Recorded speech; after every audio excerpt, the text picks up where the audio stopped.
Hey folks, Daily Landsblog for the 6th of January 2021.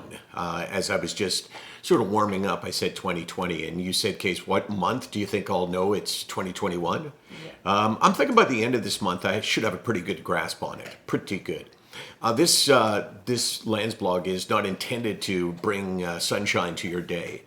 I read something last night that was just so poignant for me, and I think it will be for you, that so painful to read, so beautifully written, such a tragic story, and something that I think you can all, or many of you can relate to. So I thought I would share it with you.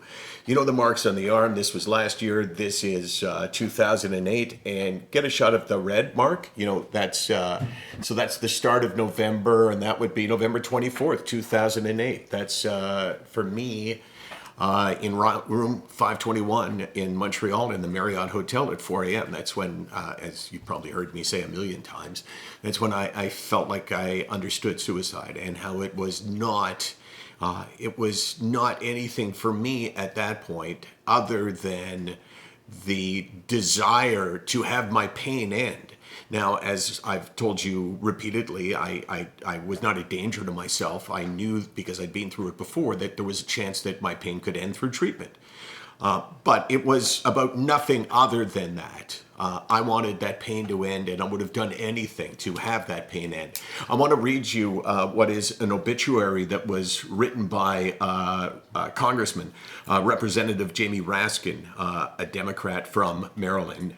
He and his wife, Sarah, and their two daughters lost their son and their brother, Tommy, to suicide on December the 31st.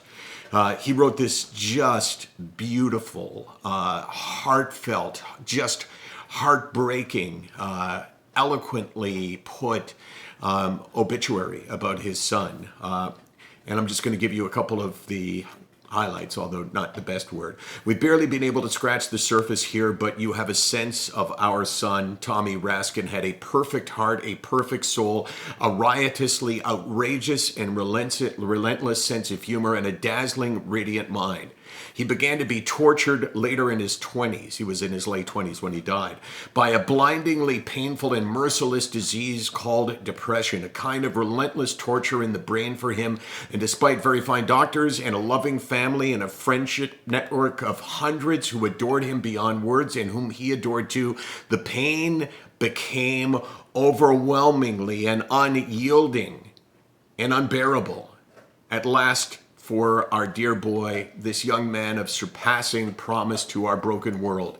On the last hellish, brutal day of that god-awful, miserable year of 2020, when hundreds of thousands of Americans and millions of people all over the world died alone in bed in the darkness from an invisible killer disease ravaging their bodies and minds, we also lost our dear, dear, beloved son, Hannah and Tabitha's beloved, irreplaceable brother, a radiant light in this broken world. He left us this farewell note on New Year's Eve day.